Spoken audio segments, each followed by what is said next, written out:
the interview room. Muzzy checking in, the time's here. How you all doing? All right, let's begin. Let's have a chat about the fact that I want to interview the best fighters in the world, and that's that. Had a lot of guests from everywhere, all across the globe. Fighters tell me about the journey.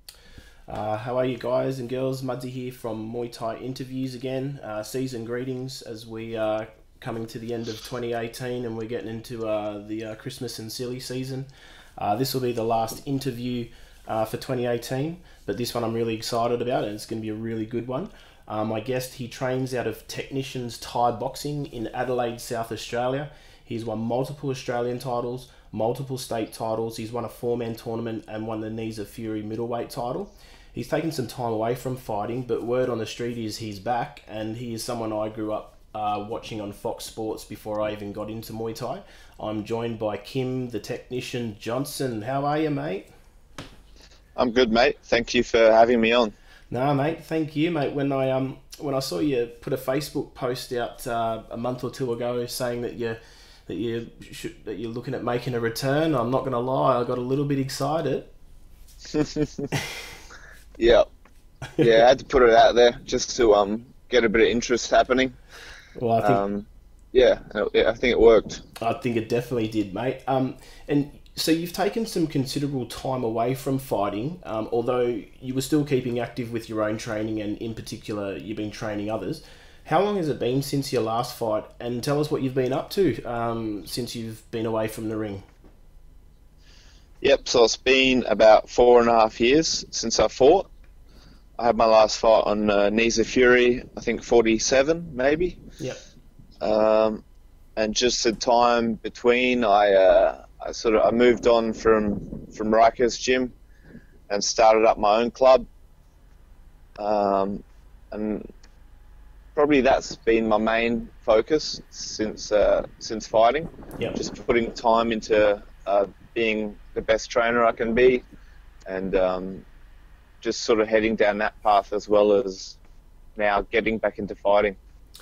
So what's changed since you've had time away that's made you want to start fighting again? Nothing's changed in particular. I never said I would.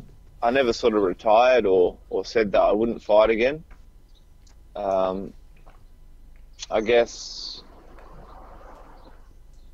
as time's gone on, my classes and my PTs have come to a point where I'm happy with them. Yeah. And I started training again myself hard.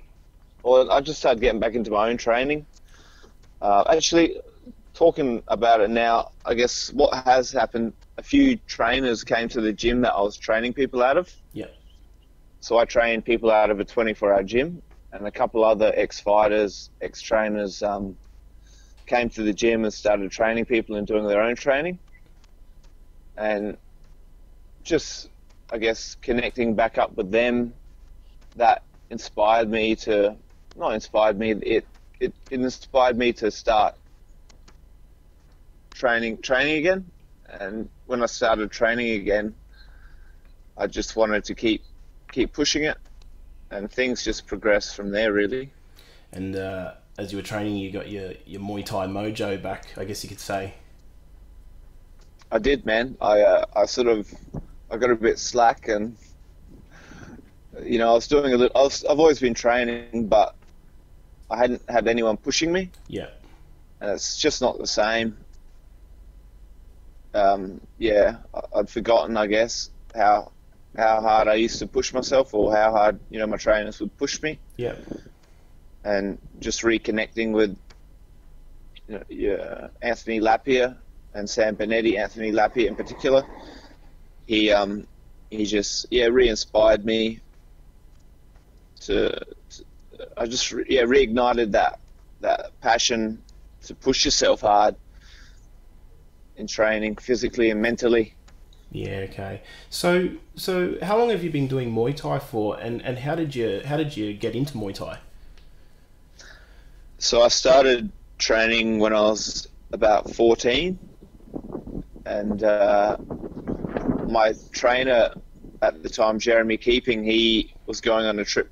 He was going on an old school Hammers or WMC Koh Samui Thailand tour. Yep. and I asked if I could come along. And yeah, when I was 15, I went over there with him for 4 weeks, and that was, I guess, where it really began, Muay Thai wise. I did a 4-week stint at WMC camp when I was 15, and that was really tough at the time. You know, I was counting down the days to come home. Yeah, I had a little checklist. I was counting down the training sessions, the days to come home, because, you know, Jeremy, the trainers at the gym, at the camp, were making me train every day, twice a day. And it wasn't until I sort of got back and started training with the other adults and members at the club we're at that I'd noticed the improvement. Yeah. You know, I'd made over the 4 weeks. It didn't feel like I had gotten anywhere, because I was training with the same people, training with better people. Yeah. And when I got back, it really showed me that, you know, putting in that effort does pay off. Yeah. Yeah, definitely. Yeah. And because I want to say, like, I reckon you've got the perfect body type for Muay Thai. You know, you got long, lanky limbs. You're able to teep your opponent away and using those knees and elbows in the clinch. Do you have to cut much weight when you fight? And will you still be fighting at middleweight in February? Yeah. I've always cut weight when I fought. Not huge amounts compared to some fighters, I hear. Yeah. But when I was fighting before, I would sit around 76 kilos, and I was fighting at 70. Yeah.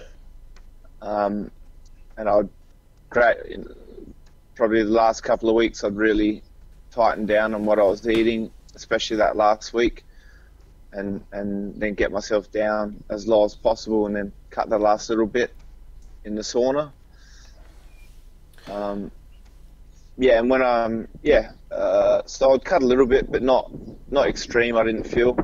I'd do it tough. Yeah. Not as tough as some, I think. So, like, just looking at you now, you don't look like you've really put on any weight since you've been outside, or since you haven't fought last. So would you still be comfortably sitting around 76 normally? I'm sitting a bit lighter now, actually, these days. Yeah. So I'm sitting a little bit lighter than what I was back then. So I'm gonna push down to 66.6 for this next one. So you're fighting at 66.6. Yep. Yeah. Wow. Nice. That's going down a weight division, mate. You'll probably be bloody one of the most tallest people in your weight division. Yeah, I haven't looked into it. I mean, at 70, I would generally be the taller fighter. Yeah. So I think at 66 it'll be even more so. Yeah, definitely. And when I used to watch you fight back in the days, there was another fighter I really enjoyed watching. Used to be one of your old training partners, Charlie Chow. Do you still speak to him, and what's he up to these days? Yeah, we chat every now and again, not too regularly, but we're definitely still mates, and definitely have a soft spot for Charlie Chow. Yeah. Right now, he had a bit of time off himself. He started doing some fly-in, fly-out work. Yeah. And was actually a trainer at one of the sites. And he stopped doing that, and he came back, and he had a fight, sort of a comeback fight. Mm-hmm. And then he ended up buying a coffee shop, starting up his own coffee shop in the city. And as far as I know, he's still pushing along with that at the moment. And I think he still trains. Sorry, he still trains, fairly regularly as well. Yeah. And another guy I've got to ask you about, when you used to train alongside the big man Paul Slavinsky, what was it like training and especially sparring against him back in the day? Yeah, it was an awesome experience. I started training with him back.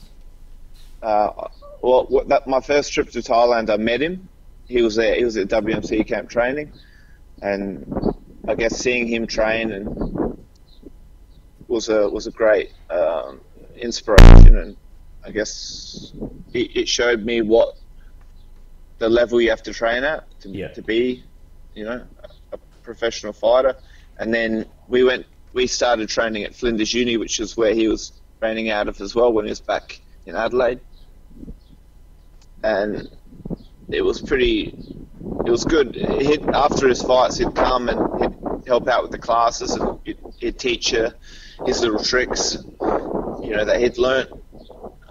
That was a great experience back then, being a bit of an earlier fighter, and even his mental outlook on fights. Yeah. And then later on in my career at Riker's gym, he was training there as well. Jeremy was training him, and that was pretty awesome. He'd done his stint in Holland and had trained with Ernesto, and it sort of changed his style of training completely. Yeah. So I was able to, I guess, get a completely different version of him, not version of him, but version of his training style, which was pretty special. And his attitude as well. I think even more so in his later fights in his career, his mental outlook and attitude became even more set in, and he got even stronger. So having him around was pretty powerful. Yeah, definitely, mate. And it was also pretty intimidating, like from a spectator's point of view, watching him when he was in the ring, and they'd be announcing his name and he would just be sitting there pacing the ring back and forth, just looking like a caged lion. Just someone had a leash on him, just waiting to open that door and drop the leash, and bang, away he goes. Yeah, he's one of a kind, I think. Definitely, mate. And one thing I've noticed from watching your fights is no two steps ever walked in the same direction. Like, what I mean by that is you will see a lot of people come forward, but they walk in a straight line, whereas you're constantly moving, creating angles. You're never stationary. You're not a sitting duck, basically. Can you tell me about that and who implemented that into your game? I think Hammer refers to it as lateral movement. Yep.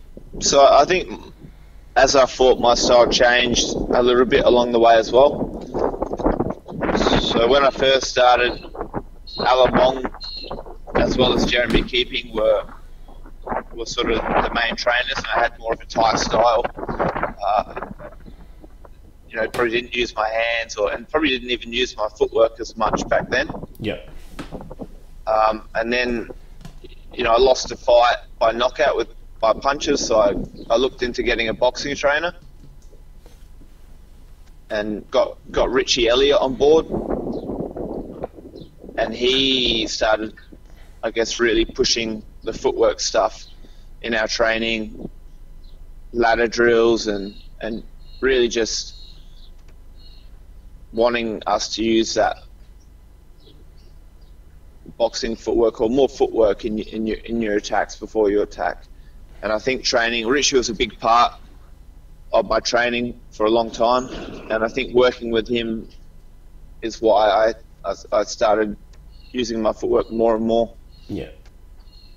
And how important to you is it to have good footwork in Muay Thai? Because I think a lot of people, myself definitely included, tend to sort of just try to play that tit for tat game, or just stand in front of your opponents, or just make a beeline for their opponents and just walk straight forward. How important do you think it is to implement footwork in the Muay Thai? It's definitely, footwork's huge. It's your base. It's your your footwork comes from your stance, your base, all your attacks come from there. But I think you have to look at what type of fighter you want to be and your body type. Yeah. Not everyone can fight, like I can, and I can't fight like everyone else can. Yeah. So I think you have to try and figure out with your trainer, what style of fighter you want to be, and then incorporate your footwork around that. It's definitely important, but I think it's more important to be balanced and throw your attacks with balance. Yeah, definitely. Yeah,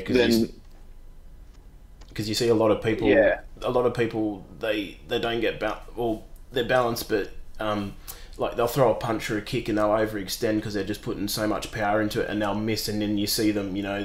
You can see them, and the other opponent can see that straight away. So especially if you got like one aggressive guy and one technical guy, a lot of the time you'll see the aggressive guy just, loading up on all their shots, and you can see that the technical guy can see what they're going to do from a mile away, and they just bop, bop, bop, bop and weave and get them off balance and just, outpoint them basically. Yep. So I think, recapping on what you've said is, and my opinion is, footwork's great, but I don't think you need to be. You don't let your footwork sacrifice your balance. Yeah. Which I almost feel when I was fighting, I was a little bit too much footworky. Yeah. Compared to now. Now I think I'm more aware of my balance and that sort of thing when I train. Yeah, definitely, mate. Last year when I interviewed Sai Nadji, the promoter for Rebellion, I asked him what his favourite fights on the promotion were to date. He said your fight with Sam Edney and Roy Wills versus Brian Haas. As I mentioned, you've been in some absolute wars. What have been some of your favourite fights you've been in, and why? Yeah. That fight with Sam Edney was a good fun fight. I think because I took it on short notice, and it was a 5 2-minute round fight, and it was just sort of flat out the whole time.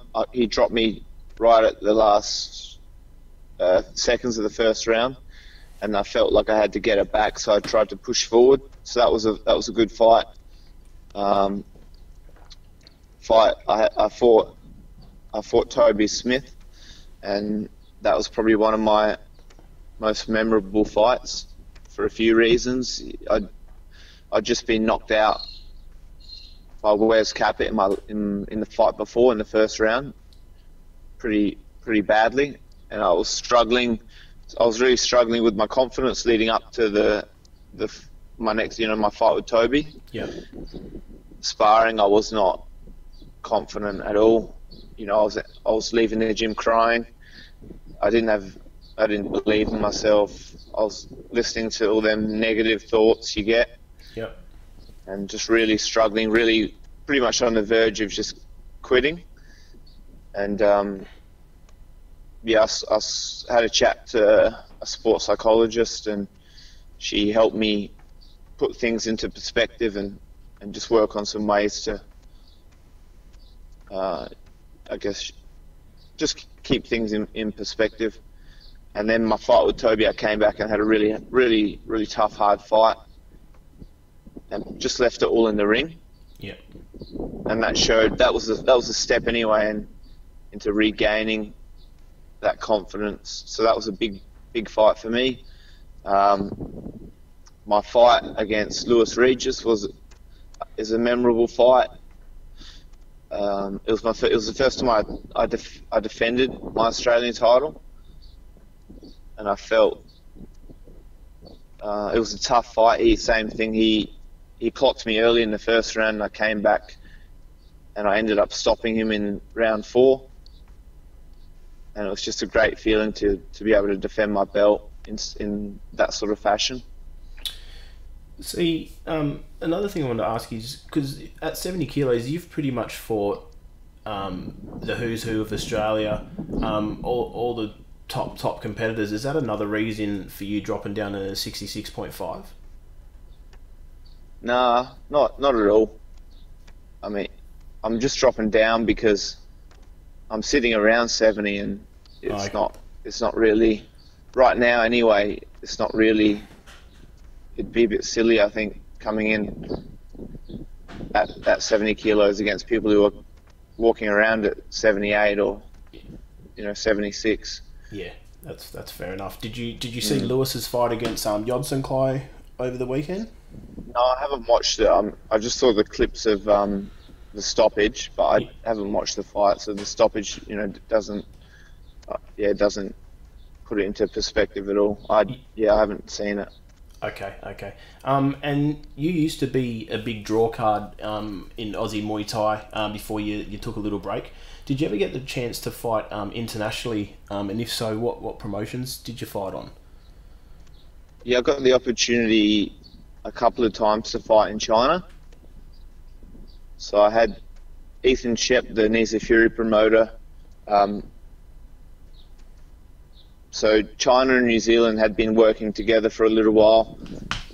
You know, having New Zealand fighters fight over in China and Chinese fighters come to New Zealand and fight. And one of the Chinese promoters or team, you know, promotion team, contacted him wanting some different fighters. So he organised my first fight with Gary Williams and also Miles Simpson.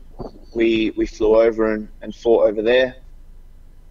And then I got another opportunity to fight in Beijing on New Year's Eve on a pretty big show. There was an 8-man tournament with Albert Kraus and the Chinese monk. Elong. I forget his name, but he fought that massive Do-Man Choi or whatever his name was and knocked him out. Did he? Yeah. I think,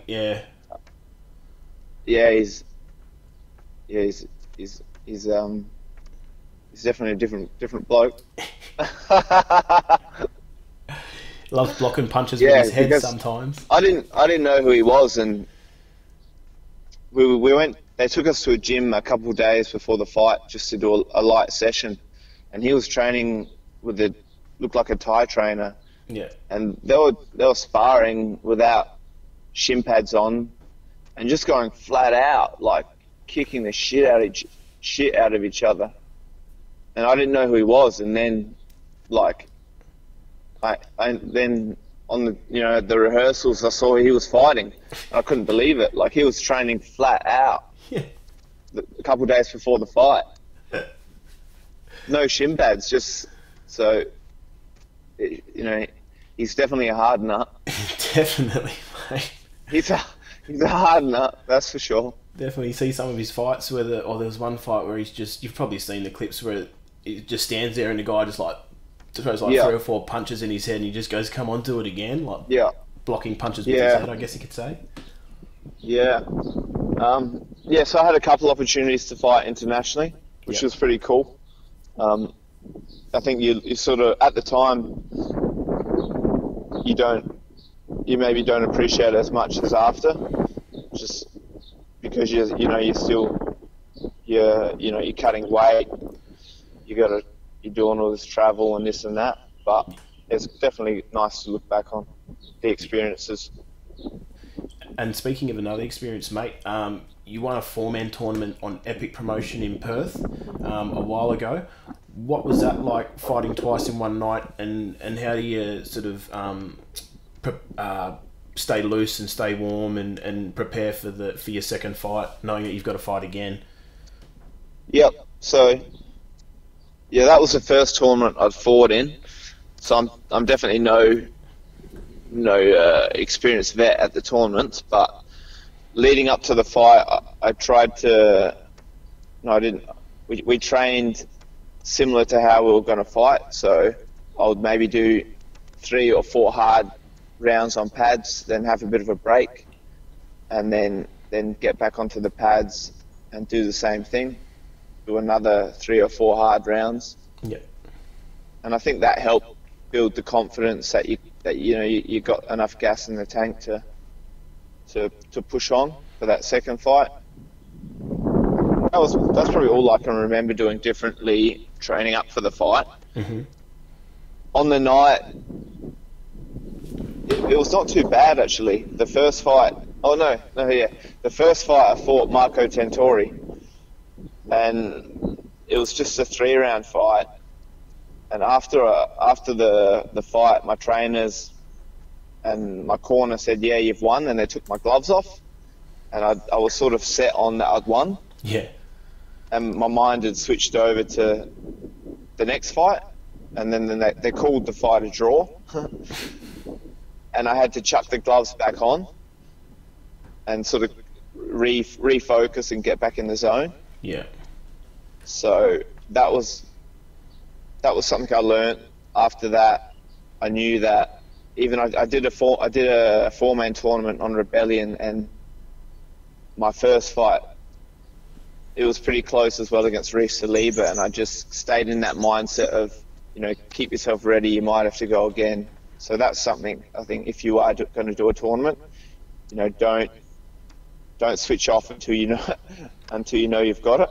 Yeah, definitely. That's definitely a good piece of advice. And then in between the two fights, I just sat down. I just maybe had 10 minutes, 5 minutes where I got my heart rate back down, chilled out a little bit, tried to re-energize. And then timing-wise, I didn't have that long between the two fights, so I pretty well just started warming up straight for the second one after a 10, 15-minute rest. What I would say, I got my team, and I felt like my body needed like a pumping massage. Yeah. Like a real vigorous Thai massage, a pumping type massage, and I feel like that really freshened my body up and got the just refresh your muscles ready to go again. Yeah, rejuvenate them. Yeah. And what I did notice as well coming in that second fight, a lot of the nerves had gone. And I was almost excited about being able to, there was more excitement about when I walked into the ring and getting into the ring. I didn't really care. The fear had a lot of the fear and anxiety had dropped away. And I felt like I could enjoy the experience a bit more. Yeah, definitely, mate. And like since you've taken some time off, no doubt you would have, seen a lot of things. How have you seen the Aussie Muay Thai scene change over the years, and what are some key differences that you've noticed?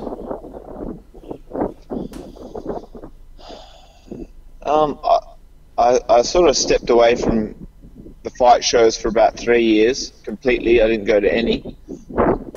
I just felt like I needed the break, and now coming back, I think the amateur level, of first timers and second timers is a lot higher. Yep. I think it's due to trainers getting better. There's a lot more fighters, especially. I guess I'm talking about SA. Yep. Really, that there's some ex-fighters who are now training people. So they're a little bit more experienced. There's a bit more inter-club sparring days happening here. So generally, if someone's jumping into the ring, they've done one or two of them. Yeah.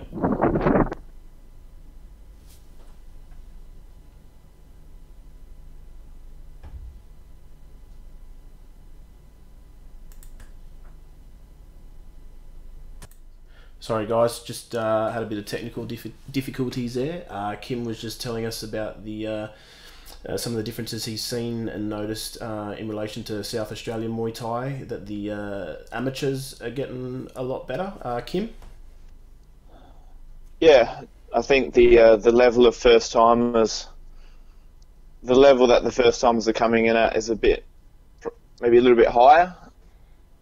I think just due to there's a few ex-fighters here that are training people, which maybe we didn't have as much of in the past, and also there's some inter-club sparring days happening regularly here in SA now.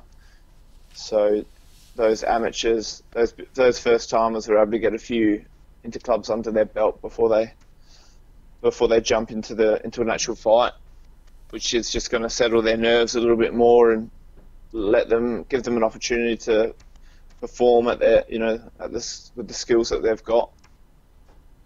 Yeah, I think not only South Australian Muay Thai, but I think the good thing about that is it's all the states in Australia in general. You're seeing people having their first couple of fights, and the level is a lot better than what it used to be. Yeah, I agree, definitely. And do you think because I'd say probably, you've got WA. People say that WA is the strongest. Are you seeing with more fight shows coming over in South Australia? Because you got Queensland, New South Wales, WA. They've all got some good promotions, big promotions. Whereas a little while ago, South Australia, they really only had Knees of Fury. I think, what was the other one? Resurrection of the Warrior. Resurrection, and I think maybe Shins of Steel Shins or of something. Steel. Yeah, where there's, now they're starting to get more, and they're getting a lot more interstate fights, and it's quite good for the amateurs as well. Like, the amateurs are having more, what's the word I'm looking for? More, they can display their talents. More opportunities. Yeah, more opportunities. There you go, you hit the nail on the head. It took me about 5 hours to get it, but you got it for me. Thank you. Yeah, so I think that's good, that there's more opportunities coming out of Adelaide as well, and they're starting to slowly catch up, which is a good thing. And I'm also guessing that you're looking to be involved in that. Like, have you got fighters and things from your gym, or are you is it more of a fitness? No, I want to train fighters. That's sort of one of the. I put in my first fighter this year on Shins of Steel, a show here in SA, and that's one of the reasons why I want to jump back into the ring. Yeah.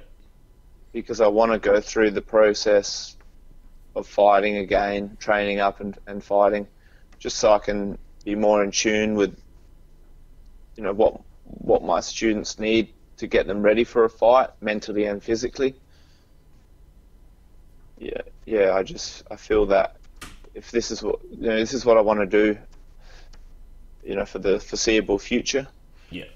And I want to be good at it, and I feel like going through the process of fighting again is going to be,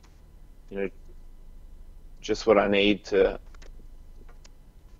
try and to become the best trainer I can be.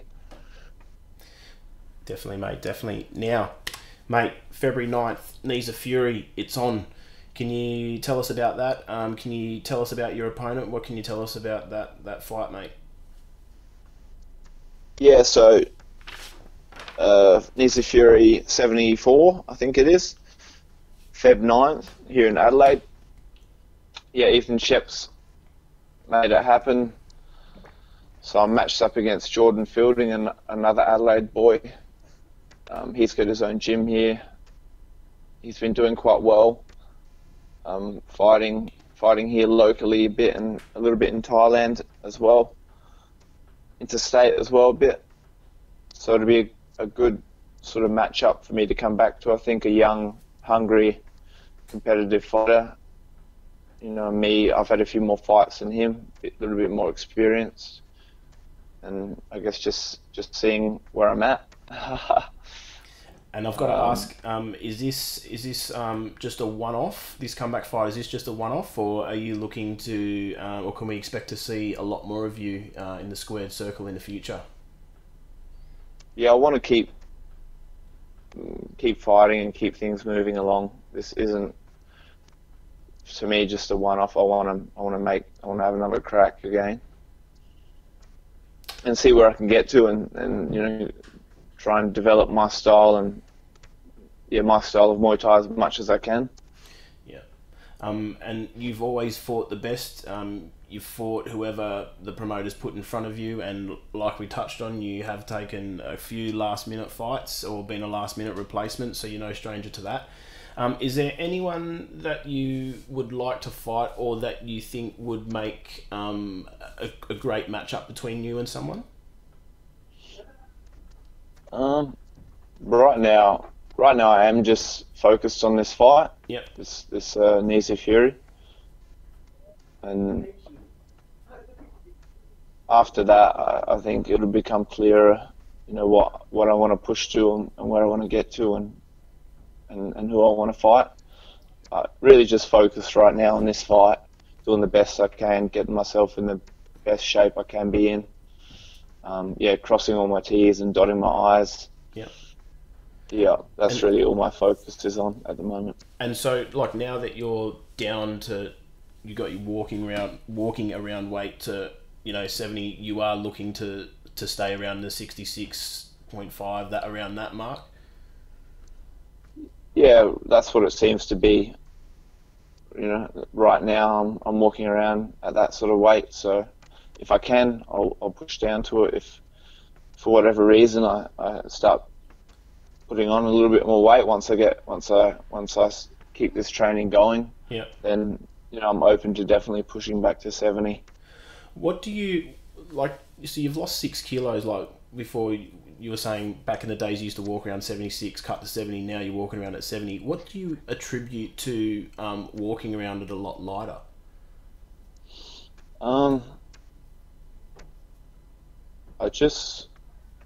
My body type. Everyone's different. Some people put on weight when they stop training. I'm a little bit of the opposite. If I stop training, I'll lose weight. So it's my body shape has changed. I've gotten a little bit older, and that's just where I'm at right now, and I'm just going with it. Yeah, no, nice, mate, nice. And I haven't done anything, in particular to change my walking around weight. If that sort of answers your question, I haven't done anything different really with my diet or my training. It's just a natural thing that's happened. So that's just what I'm going with.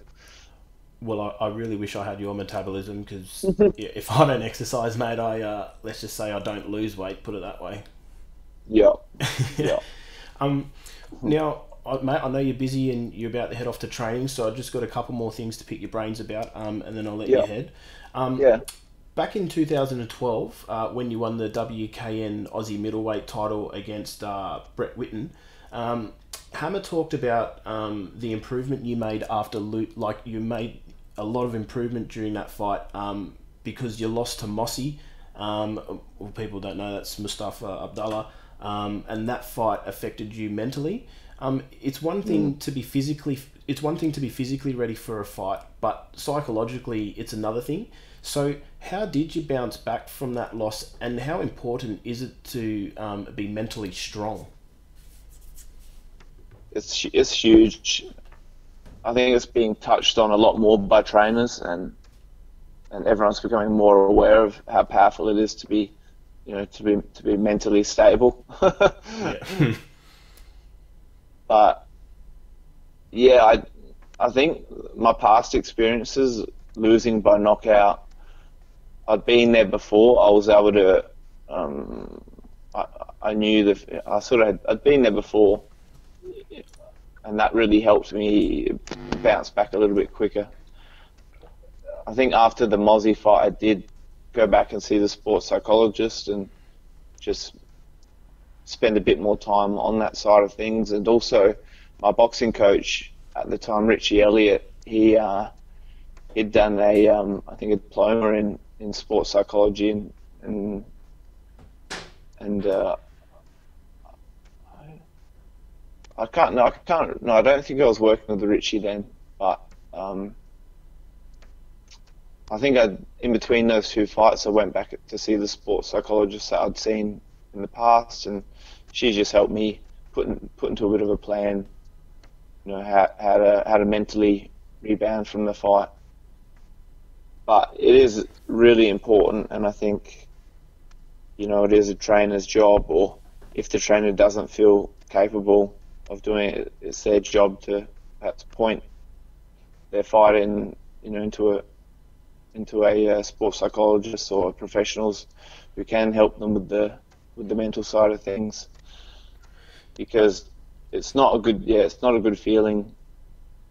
It can be not a great experience if mentally you're not ready for a fight, and all of a sudden you're in the ring, and you got a bloke across the ring who wants to hurt you, and you've just lost your you're not able to control your train of thought, your thoughts, and it can become overwhelming and break you.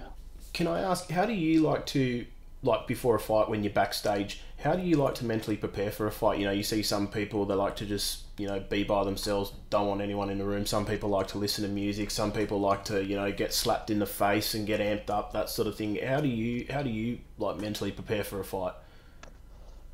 I can only talk from, the past. Yeah. Because, I've fought in a little while. Back then, I used to do a fair bit of work with my with my boxing coach Richie Elliott, who I touched on before. We used to do a visualization the week of the fight, and I'd he'd talk me through he'd talk me through the weigh-in process. He'd talk me through waking up the next day, the day of the fight. He'd talk me through the day. He'd talk me through driving to the venue. He'd talk me through warming up for the fight. He'd talk me through round 1, round 2, round 3, round 4, round 5. He'd talk me through after the fight, and we'd record that visualization, and then I'd listen to it that week leading up to the fight, maybe once a day or once every couple of days. And that would really help me, prime my brain to think in a certain way as the fight got closer. Yeah. That was something that I really was a powerful tool for me that I used leading up to the fight. The day of the fight, normally I was pretty sweet when it came to warming up. I knew from my experiences that I didn't need to think too much about the fight until I started hitting the pads or doing some drills. It's not until I guess you can feel what your body can do that your mind settles down. I think you can, a lot of times you can lose the sense of, your mind can just play tricks on you, and you sort of lose the fact that you're an animal. You've trained all this time. You've been smashing the pads. You've been doing this. You've been doing that. Your mind can talk you out of it, and it's not until you start hitting the pads that you feel, what sort of shape you're in.